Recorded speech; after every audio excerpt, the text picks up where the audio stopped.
my God! Salut, salut, salut, salut, salut, salut.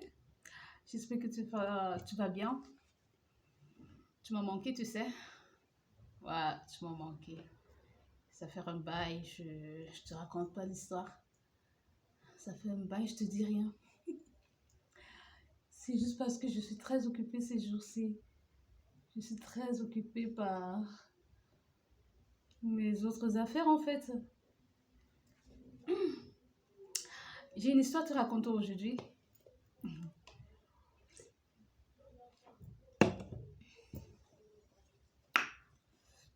Ça va toi? Tu vas bien? Tu vas bien? Ah, ravi. Ravi de savoir que tu es en forme.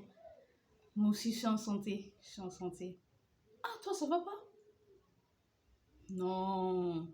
Tu sais, à la vie, nous avons tous des problèmes, tu sais. Nous avons tous les problèmes. Mais quel que soit ce par quoi tu passes, garde le sourire. Garde le sourire.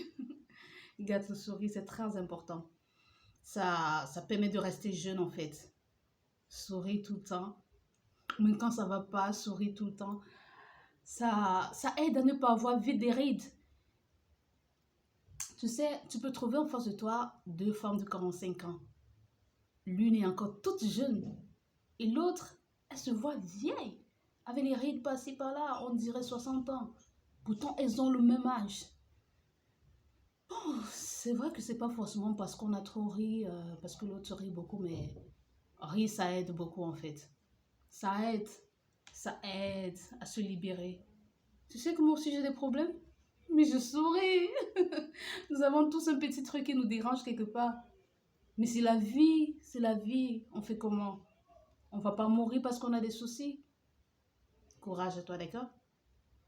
Ça va aller, ok? Alors, aujourd'hui, je vais te raconter l'histoire d'Enoch. Enoch, en fait, l'histoire d'Enoch et Dieu. Enoch et Dieu, en fait, c'est l'histoire que je vais te raconter aujourd'hui. Enoch, c'est qui? Enoch, c'est l'un des petits-fils de Adam. Adam, le premier être que Dieu a créé. C'est l'un des petits-fils de Adam à la 6e génération. À la 6e génération. Donc, c'est la descendance de Seth, en fait. C'est la descendance de Seth parce que Adam, lui, il a engendré Caïn, le premier fils. Et puis Caïn, après Caïn, il a engendré Abel. Abel qui avait été tué par Caïn, par son grand frère. Donc, après la naissance de Abel, alors, Adam avait engendré Seth. C'est de la descendance de Seth alors que Enoch est venu. C'est de la descendance de Seth alors que Enoch est venu 6 générations après. Au fait, Adam a engendré Seth, Seth a engendré Enoch, pas Enoch comme j'ai écrit là, mais un autre Enoch, celui-ci est écrit avec E-O-E-N-O, oui, E-N-O-S-C-H. Ouais. Et puis lui alors, Adam a engendré Seth, Seth a engendré Enoch, Enoch a engendré Kenan.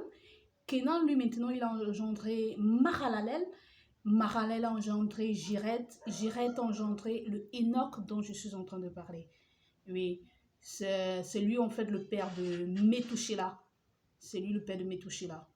Enoch, c'est lui le père de Methuselah. C'est de ce Enoch en fait que je parle. Donc Enoch alors lui, il a marché avec Dieu. Il a marché avec Dieu pour longtemps. Pendant des années, il a marché avec Dieu. Il a marché avec Dieu, marché avec Dieu. Déjà, tu sais, quand Caïn a offensé Dieu en tuant son petit frère Abel, il y avait un problème avec les générations qui naissaient. Ce problème de péché, ce problème de mal. Donc, il n'y avait pas de personnes qui étaient réellement attachées à Dieu. Parce que Adam et Ève, déjà, ils avaient péché au jardin et ils ont perdu cette communion qu'ils avaient avec Dieu. Ce qui fait qu'il n'y avait pas trop d'attachement entre Dieu et l'homme, en fait. Et quand Enoch, lui, il est né, Dieu a trouvé quelqu'un avec qui il pouvait communiquer. Parce que Enoch, lui, s'est attaché à Dieu. Il a tellement aimé Dieu qu'il passait tout son temps dans la présence de Dieu. Il communiquait avec Dieu tout le temps. Il marchait avec Dieu, en fait. Donc, il faisait rien sans Dieu. Marcher avec Dieu, c'est quoi? Il faisait rien sans Dieu. Tout ce qu'il faisait avec Dieu. quelle que soit la décision qu'il veut prendre, il demande le point de vue de Dieu. Dieu, qu'est-ce que tu en penses? Est-ce que je dois le faire? Est-ce que je ne dois pas le faire? Enoch, alors, lui, il marchait avec Dieu comme ça. Il a tellement marché avec Dieu que Dieu l'a aimé. Dieu l'a aimé à un point où, à un moment, Enoch ne fut plus parce que Dieu le prie, en fait. Dieu le prie. À cause de cet amour, de cette communion entre eux, Dieu ne pouvait plus s'en passer d'Enoch. Il a décidé, toi, j'ai besoin de toi ici. Il a enlevé Enoch.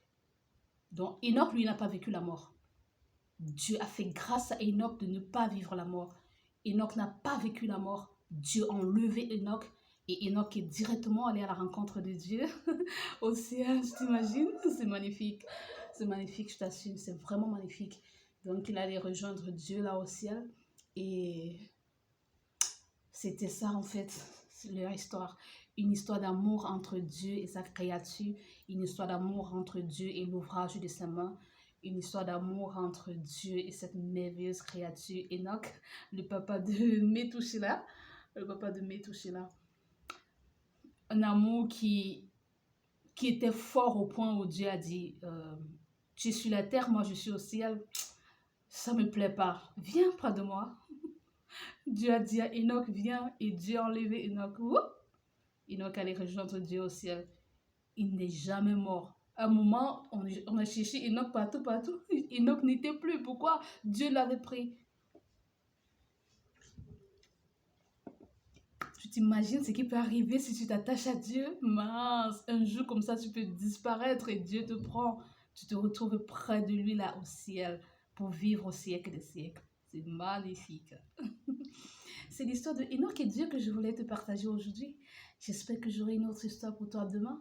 Quand je parle de demain, c'est pas forcément demain le jour après celui-ci, mais demain le futur quoi.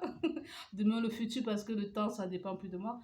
Ça n'a même jamais dépendu de moi en fait le temps. Bon, c'est une façon de dire quand j'aurai la possibilité en fait de te raconter une histoire, je viendrai te raconter une histoire. D'accord? Prends soin de toi. Ouais.